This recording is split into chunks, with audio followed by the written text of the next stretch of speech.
Good to see you. Thanks for being on. No problem. So we'll see how many others are able to join. David was saying that his wife might need to be in a hospital, so he's distracted. And I know that, oh, there's Tracy, wonderful. And Erica is somewhere traveling today. Oh. Okay. Well, Have you heard of Bill, Sophia? Have you heard of Bill in any way? I heard from him, Bill English? Yeah? No, not recently. Okay, because he actually indicated he would be on. Okay. Give a couple minutes for people to show well, up. that's good because I can go get my coffee. I'll be right back. Please do. Okay.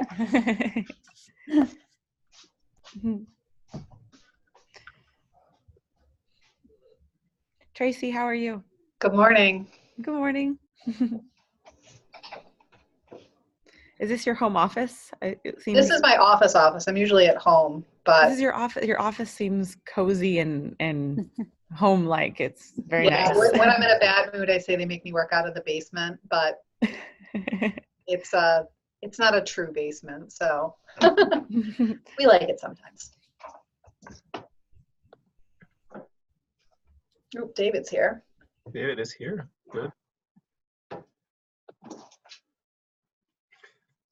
Let me see if Bill and Lofa Goal also said he would be there.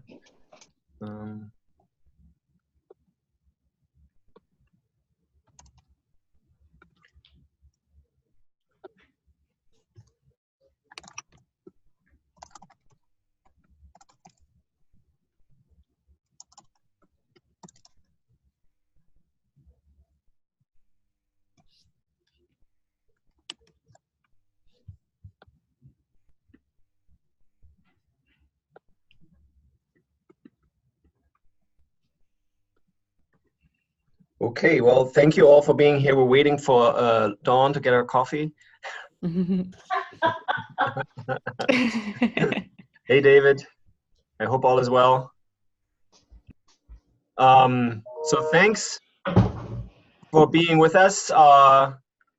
It's wonderful to see you, and we're excited to get this going. After, I think, several months in the works, we are able to see the founding group come together, and it took us some time to just get ourselves settled and see how we would be proceeding. And we want to just share a couple of things how we are already seeing ourselves setting these centers up and become already more active and collaborative and impactful together. This is, I think, just a starting point and a glimpse. Because we're in the center, Sophia and I are in the center, and maybe you're not so familiar with what's going on. But for now, I think we have 7 centers that committed to being founding members. That's YECO with Rita. That's the Center for Ethical Practice, is that Dawn? Center for Ethics and Practice. Ethics and Practice. And then Tracy, tell me again the name for your center. It has a... It's a long one. It's the Savage McGill Center for Reflective Leadership. Wow. Okay. Wonderful. And David, your center also has a big name now. Yeah, the Albert P. Vera Institute for Ethics and Business, VEB. I wanted to be the Vera, I guess, Vera Institute for Business Ethics because VIBE is cooler. But oh my God! Yes. The dean didn't go for it. Oh. You mean the donor didn't go for it? Bad vibes. On that one, David. VIBE would be so much better than VEB. I used to just be the Savage Center for Reflective Leadership, and I thought that was pretty cool, but they had another name in there, so. Being savage. So that's great. And the Erica Center is the Center for Donahue Center for Business, for Responsible Business and Center for Responsible Business and something. And something, right? And our center is the Center for Humanistic Management here at Fordham. And we know that there are 2 centers that are co-creating this at Georgetown. It's the Center for Markets and Ethics, I believe, together with a Center for Education and Leadership. And I'm probably not saying the name correctly. But Rita, you want to say the name of your center? Because I think it may be interesting just to see what different aspects we're touching on. Yeah, it's the IECO is the Institute for Ethics in Communication and Organizations. Okay. And we Great. belong to the University of Valencia in Valencia, Spain. Great, great. And I know that the University of Mexico, University of Monterrey is seriously considering joining. And it may be that the Fowler Center for Sustainable, what is it, for Business as an Agent for World Benefit by David Cooperrider and Chris Laszlo and Ron Fry is seriously considering joining as well. There are people that are interested in joining that haven't been able to make the funds or get the funds yet, so they may be joining very soon. One thing that we thought would distinguish this group that's able to commit now from the others is that we would be called founding members. And so that gives a little bit of an extra cachet, we hope, to the folks that have committed early, are the pioneers, and we can sort of put this into communication as well. What we have seen emerge just sort of recently in some way, that this is this center consortium is getting quite some attraction and appeal across domains. And I just want you to become present to this as I am sort of seeing this, because there are business ethics centers, and typically we talk about business ethics as the most adjacent form for humanistic management. And yet the Center for Communication, the Center for Leadership, the Center for Teaching, the Center for Markets, and all of these centers, they are potentially interested in this. So are other centers on more of the humanities. And then one potential partner that we have is all about evolution, right? And so there's a whole spectrum of groups that I think reflect the potential pulling power of the humanistic management concept to see that consilience of knowledge emerge in terms of the research domain, but also then in terms of the research practice bridge, especially Dawn, your center is focused on that. Yeah. And I want to make sure that Dawn and Rita, you get to meet each other, because I think with the Harvard workshop that we're doing, this would be an ideal overlap already. And I don't know, Tracy, if you're working with businesses or others, but there's this piece of education clearly where, Tracy, your center is focused on, and where we hope to come to good collective synergy pretty quickly as well. And then there is the whole outreach domain, where some of us are particularly effective and others maybe not so much active in.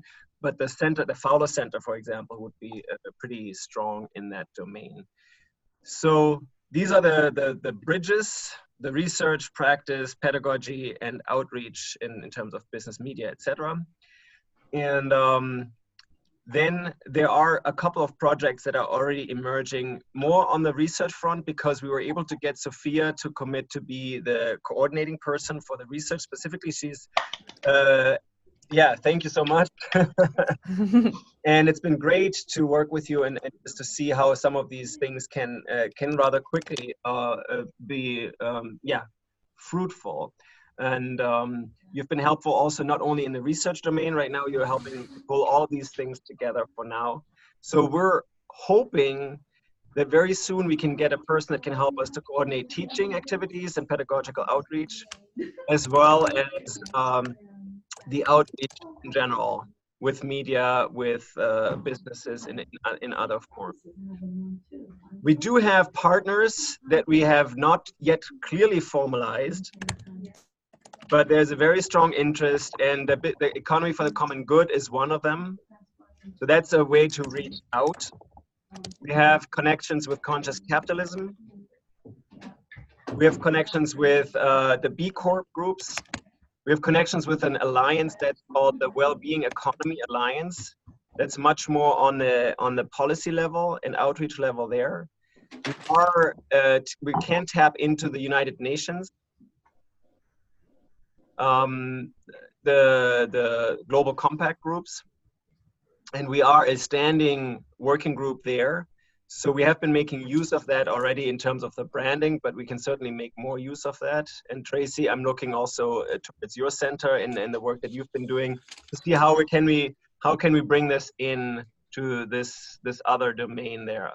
I want to share a couple of things that are going on before I turn over to Sophia to just give an overview of some of the research activities and other activities that today, tonight, the deans from the Jesuit business schools are coming to Fordham. They're meeting here. They're meeting with Jeffrey Sachs. They're meeting with Otto Scharmer. They're meeting with Kate Rayworth and some business people and representatives of the Vatican around transforming business education. I do think that we can play a big role in that process, whether we are Jesuit universities or not, because in the end they need to see what's working already and what can be learned from examples like Rita. I know that in Spain you have a whole group that is working on faculty development for this. And then there is ways that we can use the cases that Tracy, you guys have already in some way put together, and how we can potentially benefit from other partners offering, like Jeffrey Sachs runs this SDG Academy. So we're hoping to put these efforts together. And one thing that came up for me, just to share, when Jeffrey Sachs and his group were interested, we were able to build on that. And I'm now proposing a research project with him. He agreed to do it, and it's only a small project, but I think this could be lending itself to a bigger conversation. And while a person like Jeffrey Sachs is not going to do much of the groundwork, we can tap into his network, we can tap into these other things. So that could be interesting for other centers as well. And then we can probably use this for conferences, like David, you were suggesting you wanted to organize a conference, and others wanted to do maybe thought leadership workshops with the journal. And I'm just throwing out a bit top of mind the things that are currently happening, but they're happening also because we're already a center consortium and we can showcase a little bit of scale. Yeah, Michael, I have a question. Mm-hmm. It's just a quick question. With the members of the Vatican that the deans are meeting with, do you happen to know who they are? Augusto Sampini is the person, and I'm actually not quite sure whether he in person will be there tonight this time, but he is working with the Directorate for Integral Human Development. That's Cardinal Turkson. Yes. And you might know them all better, but that's as much as I know. There is a person that is the main contact person for Jeffrey Sachs and Anthony Annette, who is working with us on that, is Bishop Marcelo Runde Sanchez. Yes. Well, the reason I asked is that I mentioned to you briefly, and I'll mention to the rest of the group today. I was recently at a conference at the Vatican, which was organized by exactly Father Augusto actually organized it, along with some of the other people. So what I was trying to do was make sure that there's some connection between what's happening there, and so obviously he knows St. Thomas, and this is another way for us to give some leverage to the consortium. So and I met along with Father Augusto. I met a lot of the others as well, not just from the Vatican, but there was an entire group there. The conference, by the way, was about the human flourishing in the digital age. So very much about the technology and things like that. So I have names of people that could be really helpful. And so I just wanted to check. If it wasn't Father Augusto, I was going to say, you need to call him, or I can call him. Well, he has been in some way in the back here. I don't think he's a Jesuit.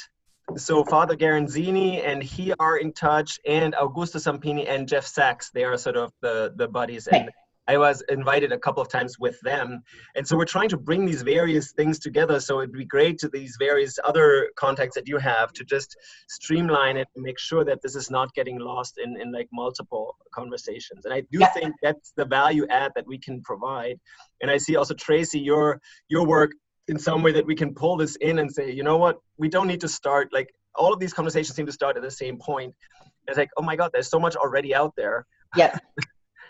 Yeah, coordinating it and pulling it together, I think that's the key piece, and that's obviously one of the major benefits of this group is being able to pull things together and increase the leverage and visibility that we would have we wouldn't have that otherwise with our own centers and efforts. So cool. Tracy, Thank you unmuted. Do you want to add? No, just that, thank you for pointing that out. Sometimes I feel like mine is the less glamorous work because it's really just trying to figure out what's already happening and putting it in a format that other people can access. But we're very committed to making sure that we can kind of amplify that work and be the megaphone for the efforts that are already happening. But it certainly isn't as cool as, you know, coming up with research and things like that. But so thanks for recognizing the place of it.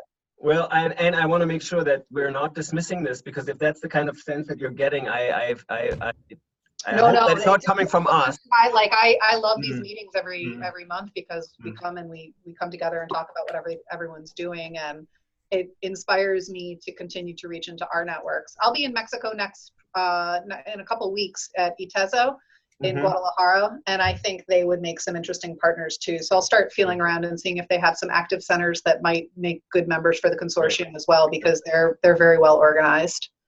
And the dean is coming here today. So he has actually been in touch with us, I think, in ITESO. Oh, Jose?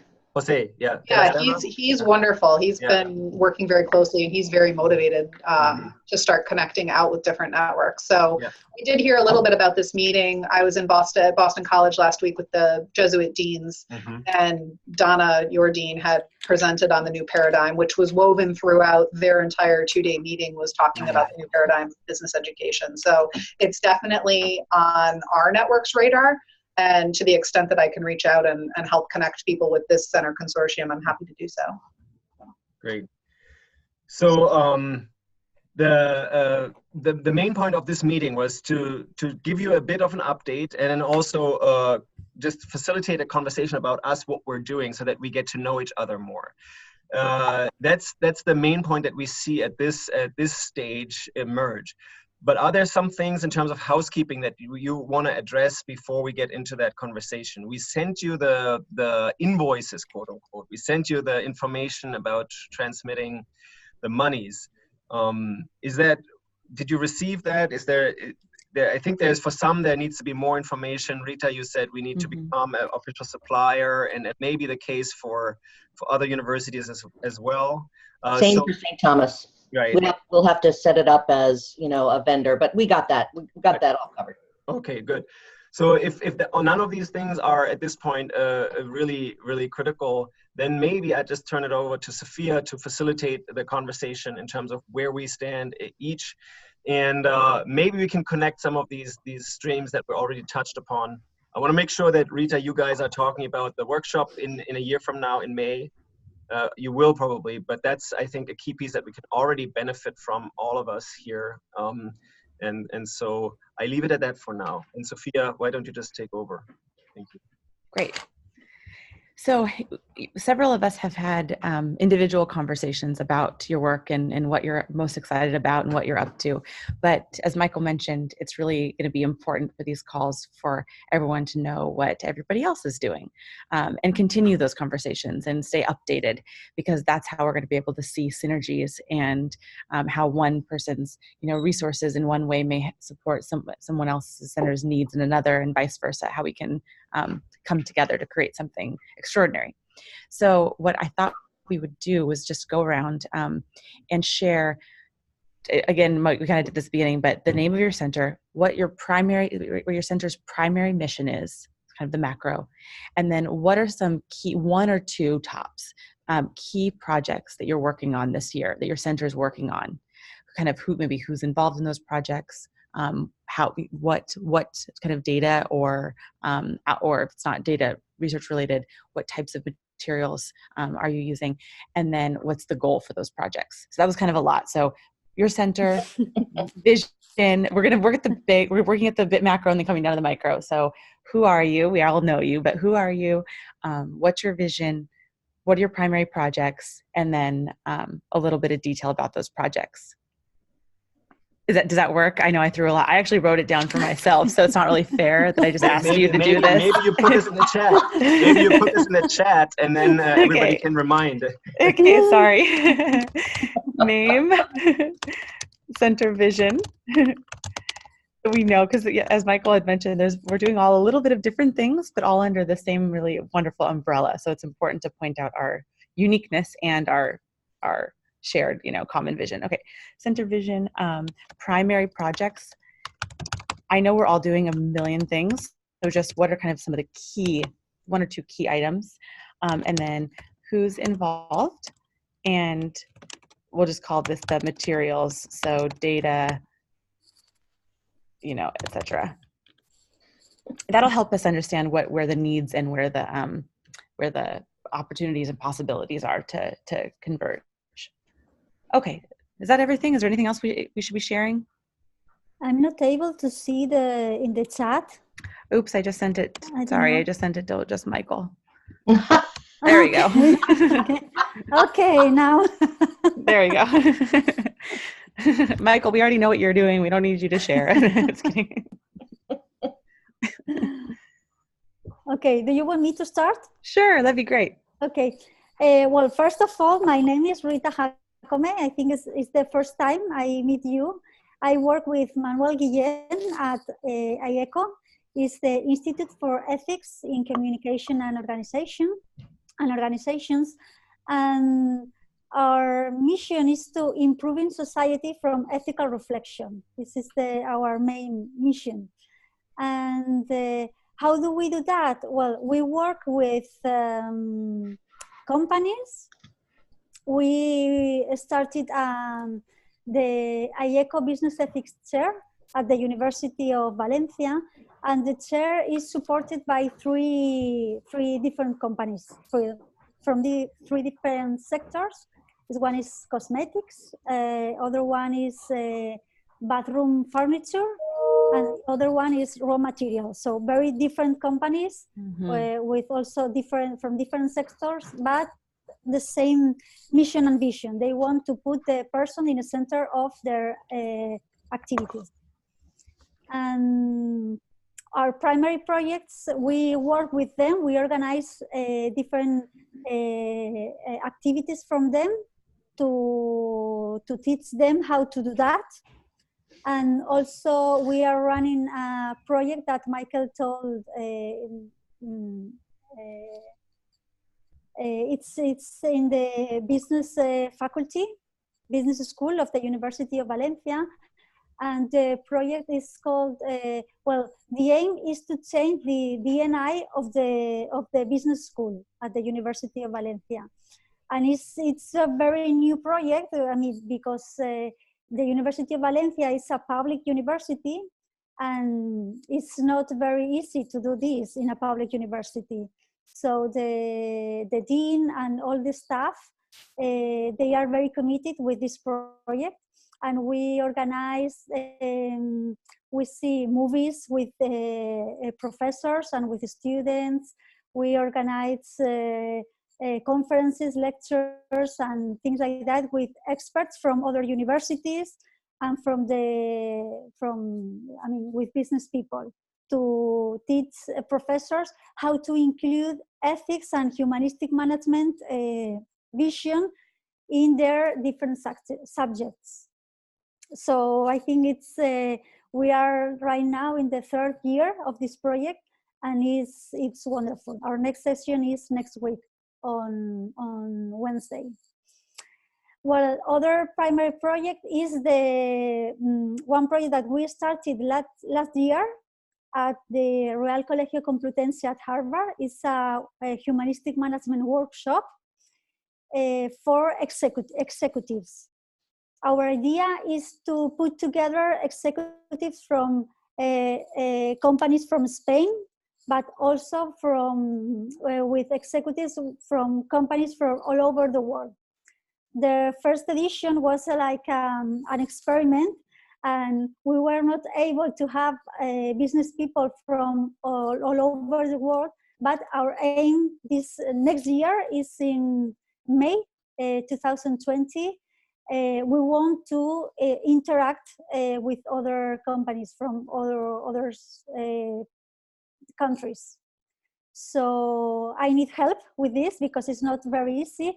But the good thing is that the first edition was fantastic. Michael Pearson was there. I think the experience was amazing, and the executives were very, very happy. with the workshop. The contents were about human dignity, human flourishing, and human optimal work. Very practical sessions. And this is other primary project that we run. Well, who's involved is people from companies and also academic people. And materials, well, we use practical cases and also videos. All the conferences and teaching, we want to videotape, and everything is in our website. Oh, awesome. Okay. Thank you, Rita. Thank you so much. Yeah, perfect. Oh my gosh, so exciting. So inspiring to hear what everyone's up to. Very cool. It is. Thank you so much. Thank you. Dawn, do you maybe want to go next? I was just, you were faster than me. I was unmuting my mic. I could feel it. I could feel it. Yes. And actually, before I start, I have a suggestion that will help me, Sophia. Mm-hmm. Could we put this information in writing? Yes. So, because I know I've seen who the centers and who the people are, but it would be really, really helpful if I could see what they're doing as well, just as a short summary, and what their focus is, because then I forget stuff. I don't know about the rest of y'all, but I forget stuff a lot. So if I have it in writing for me, then I can go to it and say, oh yes, there's this center, and it's, so that would be. Dawn, so welcome to, I mean, we're all like this, right? Academics, that's what we do. We read and read. I'm just saying, because Michael seems to be able to keep it all in his head. I'm not like that. So but one of the benefits of one of the key benefits actually of being a center member is access to this database. We keep talking about this database. Yes. That what you're saying is the data. That's what we're doing. Yeah. So and I'm even just, it doesn't even have to be, I know the database will be forgive my clock for getting in, it's either my cats or my clock. Something is always in the way here. But, just even to start these kinds of conversations and things, even a short thing would be so helpful. I would really, I don't know if the rest of you agree, but I would really, really appreciate that. Absolutely. Happy to.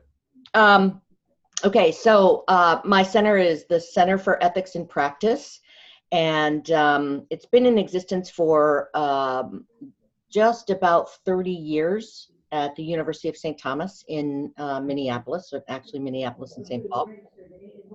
The mission of the center is to create and enhance partnerships between the academy and practicing businesses in order to translate academic research for practical application regarding the building of better ethical business practices, ethical cultures, ethical leaders, and we also have a little bit of compliance in there. So there's a little bit of a legal piece that goes with the ethical piece.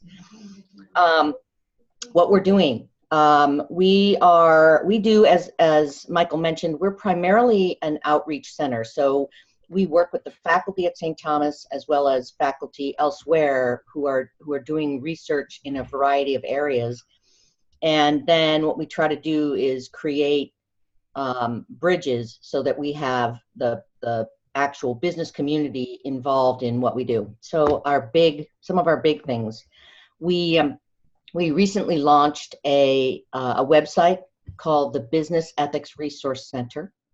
And it is a center or a site that's designed for small to medium businesses to learn about practical ways that they can improve ethical decision-making, building ethical cultures, ethical leadership or principled leadership, and compliance. So it has a multitude of sources for those kinds of people, or anyone, frankly. It's free, it's open to the public. So if any of you want to check it out, please feel free to check it out. The Business Ethics Resource Center, or as we call it, BERC, lovingly, and the center runs that, and it's through St. Thomas as well. So the other things that we do, we are having in May of 2020 our annual stakeholder dialogue, which is it's a dialogue that we hire a speaker and bring in a speaker, and that person talks about a variety of topics and issues. And again, free, open to the public. So we tend to see faculty, students, staff, business people, and other people from other organizations.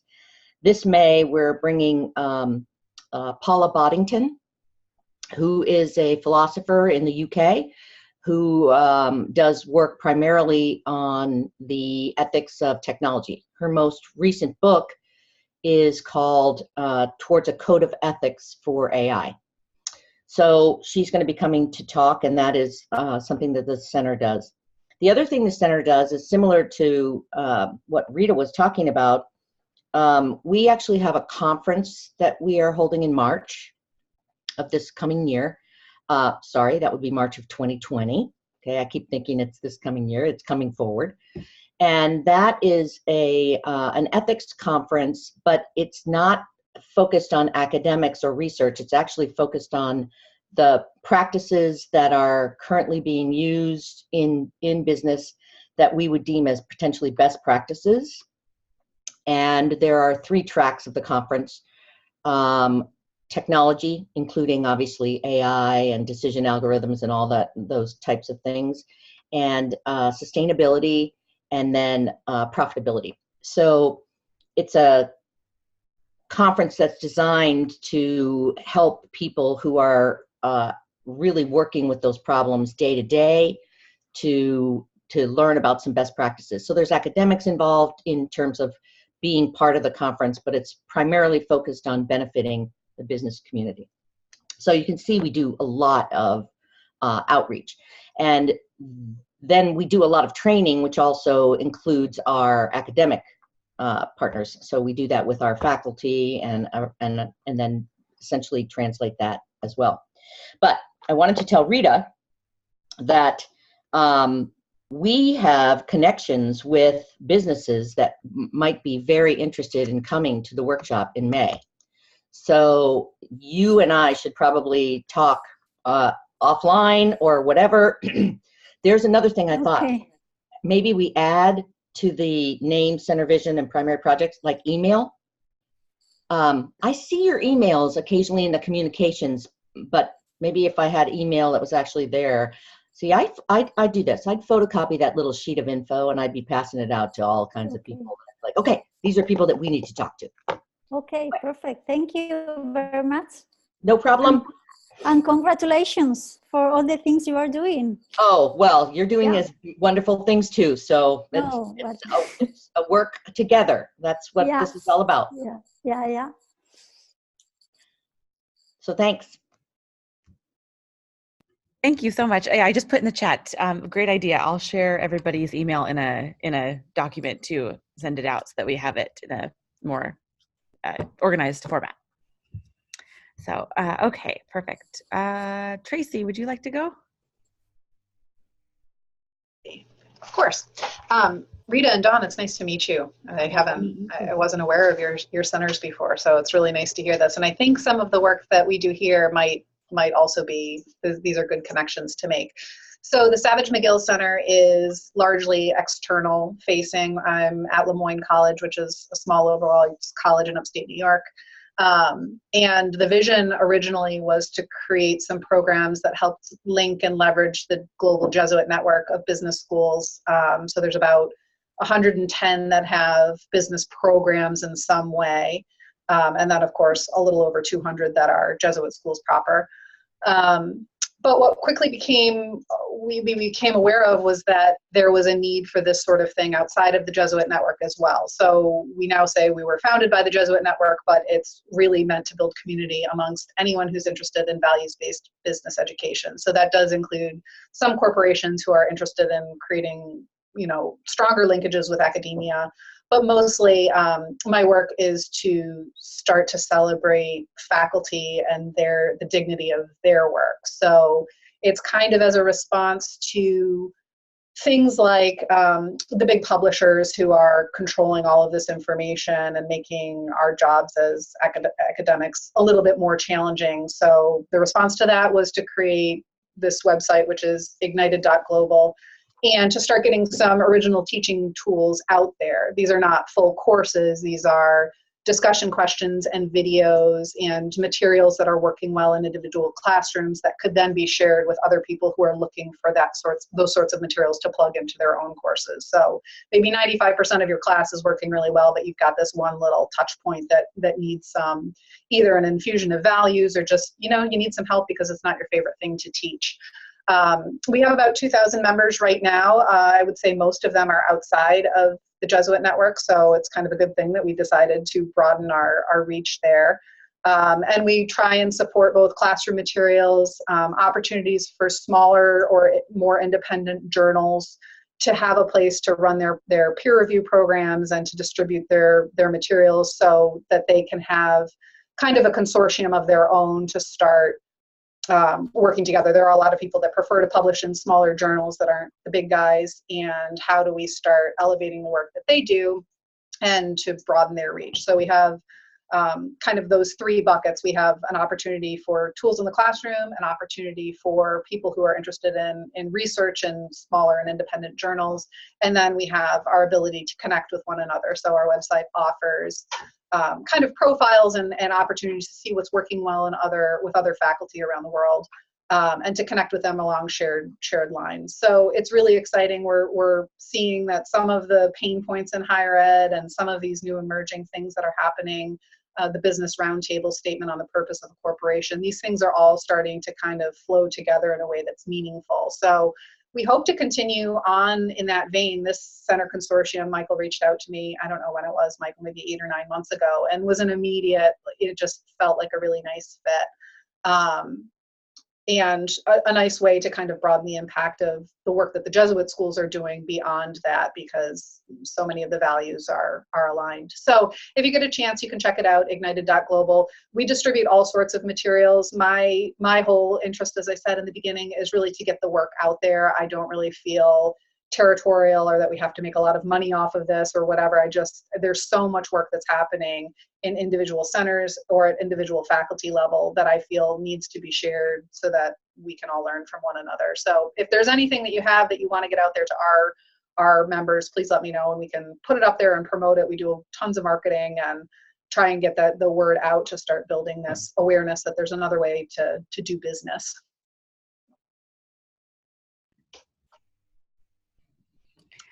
Okay, great. Thank you so much, Tracy. Sure. And Tracy, And kindly let me.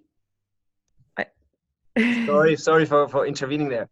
But Tracy, I'm trying to see whether you know somebody that could help us with coordinating some of the teaching activities, not only teaching case material organization, but also the kind of pedagogical development, course development, transformational ideas in some way, the curation of it, the kind of role that Sophia is playing for the research piece, for the pedagogical coordination. And I'm just throwing this out there. Maybe somebody else has somebody that would want to do that, but that's what we would benefit from. Yeah, let me talk to my friend Royce, who's an instructional designer here, but he's very well connected into the kind of curation of materials and things like that. They have an AJCU group. The nice thing about a network like the Jesuits is that there are groups for everybody. So he may know somebody within that community, maybe another, sort of fellow position like Sophia. Mm-hmm. Let me reach out to him and I'll see if I can find some help there. Super, great, thank you.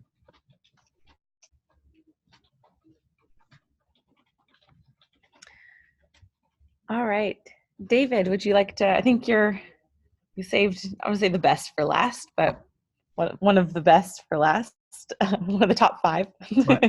Well, I want to say thanks a lot, Sophia. I wish I had gone first because I can't follow that. That is amazing what everyone is doing, and I'm really humbled by it. I'm in my second year of being executive director of our VEEB Institute, and so we're in the process of starting a lot of projects, and we just finished our strategic plan for 5 years, and we have short-term goals and long-term goals. But we had an ethics center before this. A colleague of mine at Duquesne used to run, and it's completely different. It was just completely about outreach to ethics officers in the regional community around Western Pennsylvania. And when the new dean came, he just said, this has to be a research institute. And the previous director had no interest in that, so I got named executive director for this. And if it wasn't for this group, I don't think I would have had any ideas. So my one idea was to make this institute themed around humanistic management.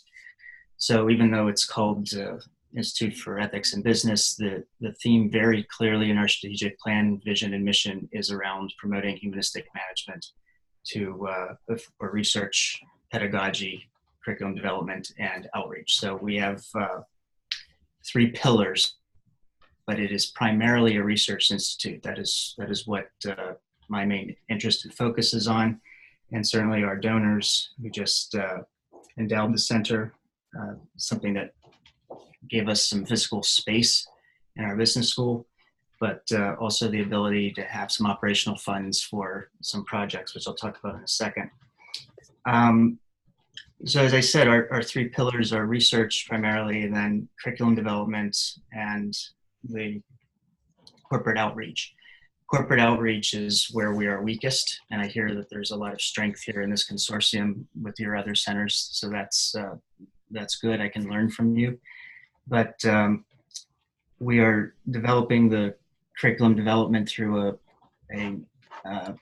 through funding through the Deloitte Foundation, who wants us to run a thought leadership conference on curriculum development around AI and promoting ethics. The proposal sort of got away from the term ethics and made it more humanistic management, that we would focus on the promoting humanistic management for AI challenges. So that is something that is in the works for our second pillar.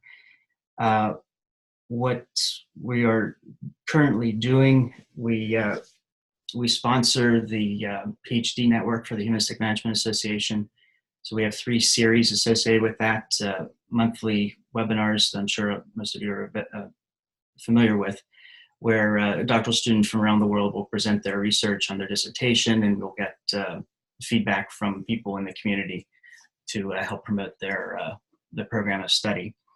We also have a PhD reading group that we do with Sophia and Celeste Diaz-Ferraro at Penn State and Tyson Rowlands at Oxford. We have a monthly session where we delve deeply into a topic and some articles, where we basically have a PhD seminar format to really learn about how humanistic management ties together with the students' research. And then we have this career development series that we'll be having one a semester, where students get together and talk about career issues and questions they have to get out in the job market, and what things they should be looking for and that sort of thing. And that was actually one of Sophia's ideas, to be honest. And I think it's wonderful. We also sponsor and run a book series published by Emerald. We are finishing up our 4th volume right now. Michael has published an article or a chapter in volume 3, and the series is supposed to go 5 volumes. That was our vision for it. So this will be done in 2021. Volume 4 will come out in May of next year. And we also just have a new book series to follow that, published by Palgrave, that is supposed to focus on business ethics in general, where we're going to get some edited volumes, but also individual authors coming up with single monographs towards the subject, and we hope to promote humanistic management quite a bit through that. We are finalizing getting control over a journal in our field. I can't talk much more about that right now, but the Institute intends on being a home for one of the journals in Business and Society. And I'm going to be the editor-in-chief of that journal, so I'll give you more details on that when I'm publicly allowed, which should be very soon, probably within the next couple of weeks.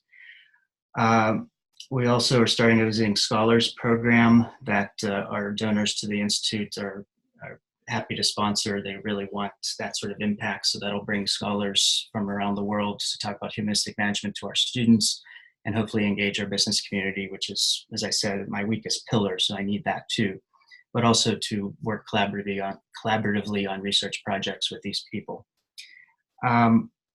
Next fall, we also have some funding for a curated thought leadership conference that we're tying into the Humanistic Management Journal for a special issue to come out in 2021 that we will have invited people coming in. We're working on the final topic of it right now, but it will be around humanistic management and flourishing. And we will have basically roundtables of practitioners, policymakers, and academics come together to write articles towards the theme of the special issue. And this is based on the success of what Michael did at Fordham at the Tarrytown Project, which already resulted in a special issue for HMJ. I think that's all. I'm in the process of trying to form an advisory council too, so that's, I guess, addresses who's involved. And the materials and things like this, we're just hoping to get more of the research out to the book series and the journal would be the impact there. I think that's it. Just that. Is that all? Yeah, is that it, David? It's you know, it's really daunting. I don't know if I can handle it, to be honest. So it sounds good, but we'll see how much I screw it up. My experience listening to everybody so far is just, it's so interesting and inspiring to see synergies already. I mean, David, you talked about AI, and I don't know if Dawn, if you two had spoken about your interest in research in AI, but that seems like an interesting overlap. And yeah, I actually see an opportunity there. Thanks for bringing that up. In applying for this Deloitte Foundation funds, Deloitte Foundation does the way it works. I've learned a lot about this. They lately, they don't fund anything. They go out to their employees at Deloitte and their alums and get them to submit small chunks of money, 5,000 here, 20,000 there, and then the Deloitte Foundation will actually match it, so you get a twofer. And I was thinking, Dawn, with your interest in the AI and flourishing, if we could partner on that, I would love to share the funds and anything together on it. No, I that would be absolutely right up our alley. So, yep, we'd be happy to do that. Be happy to collaborate with you. And I know a number of others that would be interested in collaborating. I think that should almost be a standing subject or topic, because that's going to be constant. It's like the humanizing of technology, or the human, all of that challenge that's not going to go away. So yeah, and one of my reasons for wanting to be part of this consortium is because I really have no interest in just doing that myself. I mean, I really think we can share this and benefit. Just there'd be a lot of synergy there and a lot of co-benefits for it. But I do want to add that Deloitte is, I originally proposed a research conference around the same topic, but they are absolutely very clearly interested in curriculum development. So this is something that we had to change, and certainly they just want something that not only impacts our individual schools, but something that could be promoted and sold around the world. Awesome. I think that sounds fabulous. Yeah. Yeah, I think it would resonate very well with them to have a collaboration with another major institution like yours. Cool. And others too. Absolutely. All right. Yep. So now, are there any questions for members of the group, or any lingering, burning questions, lingering thoughts?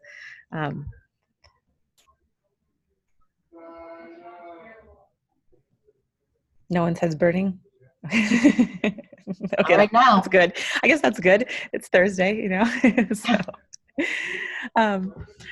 okay. Well, what I'd like to do, Dawn, I think your idea for writing everything up in a casual format soon to get it out to the group is fantastic. So I'll do that this weekend. That's why we recorded this, is to have to be able to go back. I don't know about you, but I'm so bad at I can't listen to someone, like really listen and take notes at the same time. And so, yeah, so I'll do that. I'll type those up and get that out to everybody, send out an email list. And then what do you need right now before we meet next time? Is there anything you need or you'd like from members of the group, from Michael, from David, from me? There's some other folks on here that aren't on the call. Unfortunately, they'll be on hopefully next time, but. I'll say one thing. We just had a U.S. chapter board meeting talking about this thought leadership conference that I want to hold next fall. So I'd really like to get everyone on this call and this group involved in that. So if you could think about ideas that would be, and themes that interest you the most, we can have an overarching theme and then, 5 or 6 different sub-themes that would each be a different article in the journal. What's the title of the conference again, David? Well, that's what we're working out. We had thrown out redefining business or redefining organizations.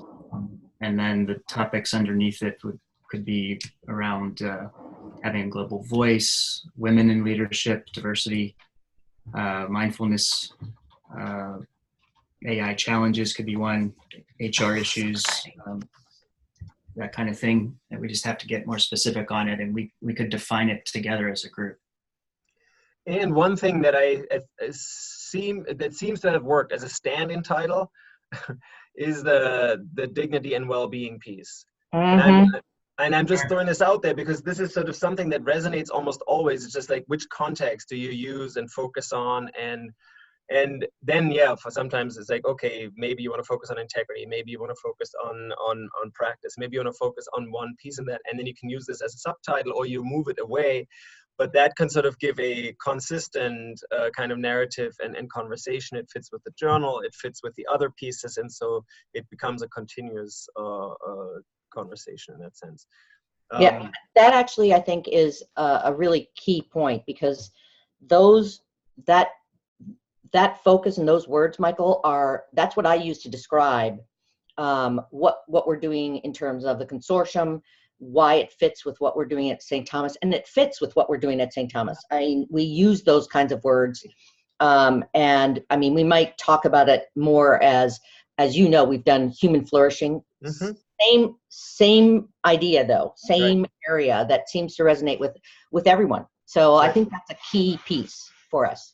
And I do think that in the US context, flourishing is now sort of getting a lot more visibility, and it's the same kind of original conceptual piece of the eudaimonia, the well-being piece. In other contexts, the well-being is more prominent. And as I said, it's just a stand-in title. If you if you switch it out that way, I think it still becomes the same kind of theme over and over. And I just want to mention that's how we did a number of conferences in the past years. We started with that, and then we focused it a little bit. And so maybe, David, that can be helpful too.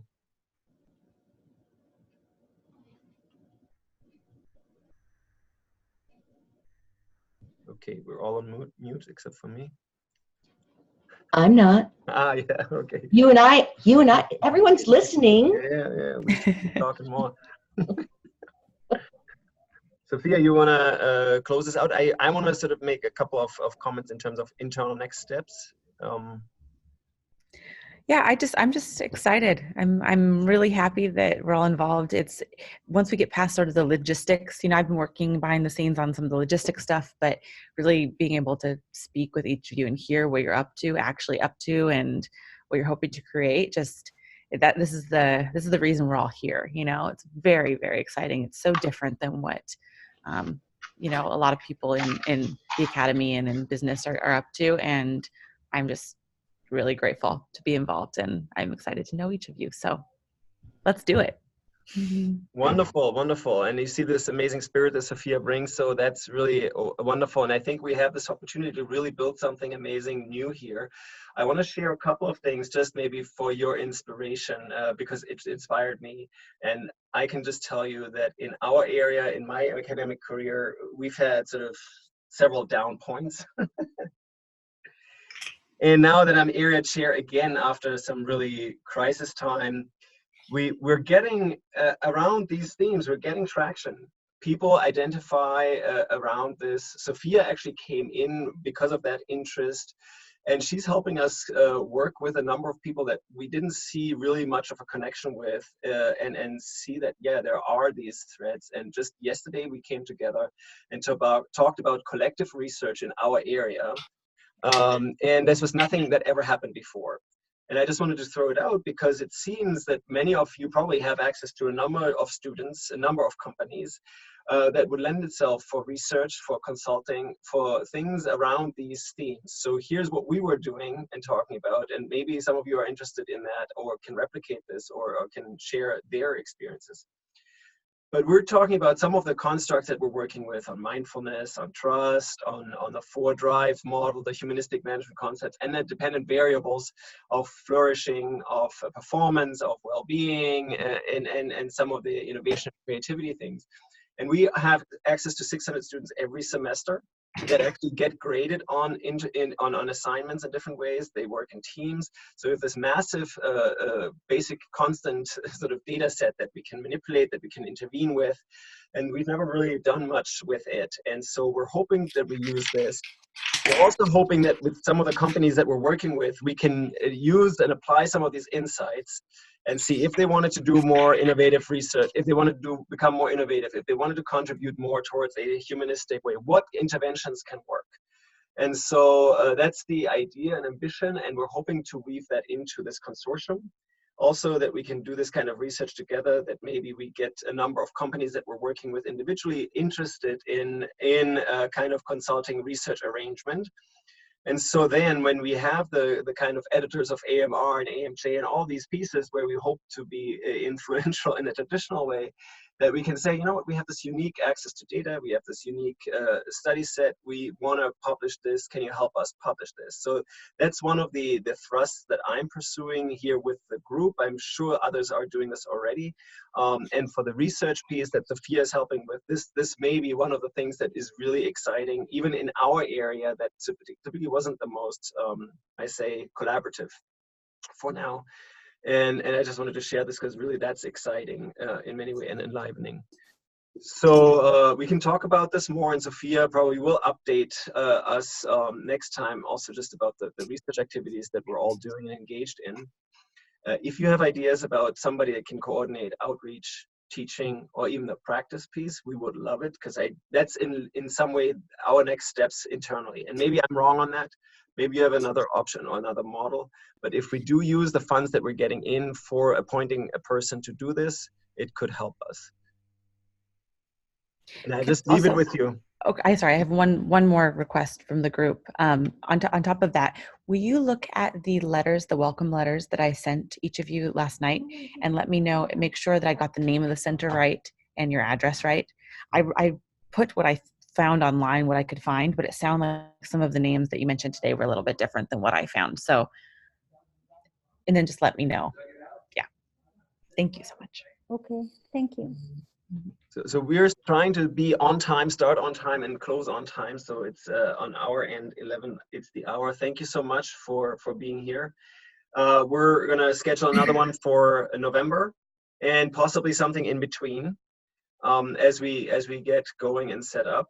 We also want to get your permission to move forward with a bit of an outreach program where we are trying to hire people that can help us with making content bite size that already exists. So if you can send a research paper or something that really is insight and knowledge that you have created in your center, or something about the teaching that works particularly well, Tracy, that would be great, because we want to refurbish this. We want to see how that works. We want to try to use some money for that as an outreach platform for the center's members.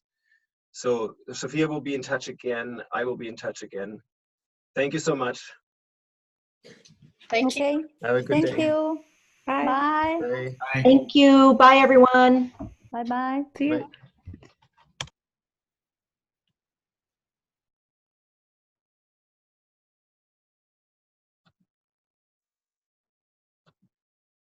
Oh.